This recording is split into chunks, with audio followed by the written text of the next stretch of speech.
आधी स्वतः शिस्त पाळा, मगच जनतेला सांगा. धुळ्यात पोलिसांना हेल्मेट सक्ती, नियम मोडल्यास थेट सर्व्हिस बुकवर होणार नोंद. आजपासून दंडात्मक कारवाईला सुरुवात. स्वतः शिस्त पाळल्याशिवाय इतरांना शिस्त लावण्याचा कायदेशीर आणि नैतिक अधिकार उरत नाही.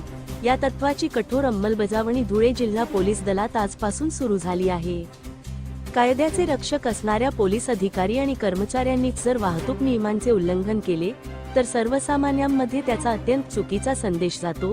ही बाब अत्यंत गांभीर्याने घेत धुळ्याचे पोलीस अधीक्षक विशाल आनंद आणि अप्पर पोलीस अधीक्षक अजय देवरे यांनी जिल्ह्यातील संपूर्ण पोलीस दलासाठी हेल्मेट सक्ती लागू केली आहे. विशेष म्हणजे आजपासूनच या निर्णयाची कडक अंमलबजावणी आणि दंडात्मक कारवाई सुरू करण्यात आली. मोटार वाहन कायद्याच्या कलम 194D नुसार आता केवळ दंडात्मक पावती फाडून भागणार नाही, तर विना हेल्मेट आढळणाऱ्या पोलिसांच्या थेट सेवा पुस्तकात या बेशिस्त वर्तणुकीची प्रतिकूल नोंद केली जाणार आहे. या कठोर पावसामुळे पोलीस वर्तुळात मोठी खळबळ उडाली असून आज पोलीस अधीक्षक कार्यालयात येणाऱ्या कर्मचाऱ्यांना अखेरची तंबी देत या नव्या शिस्तीचा श्रीगणेशा करण्यात आला आहे.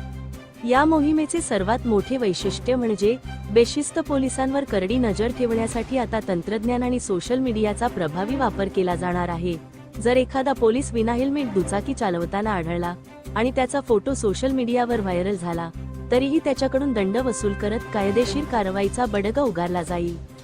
पोलीस अधीक्षक विशाल आनंद हे त्यांच्या शिस्तबद्ध कार्यप्रणालीसाठी ओळखले जातात. कर्तव्यात कसूर करणाऱ्या सोनगीरमधील एका कर्मचाऱ्यावर नुकतीच त्यांनी केलेली निलंबनाची कारवाई हा त्याचाच एक भाग आहे. त्यामुळे या हेल्मेट सक्तीच्या आदेशाला मोठे प्रशासकीय गांभीर्य प्राप्त झाले आहे. बदलाची सुरुवात स्वतःच्या घरापासून या उक्तीप्रमाणे पोलिसांपासून सुरू झालेली ही मोहीम आगामी काळात सर्वसामान्य धुळेकरांसाठीही अनिवार्य होण्याची दाट शक्यता आहे.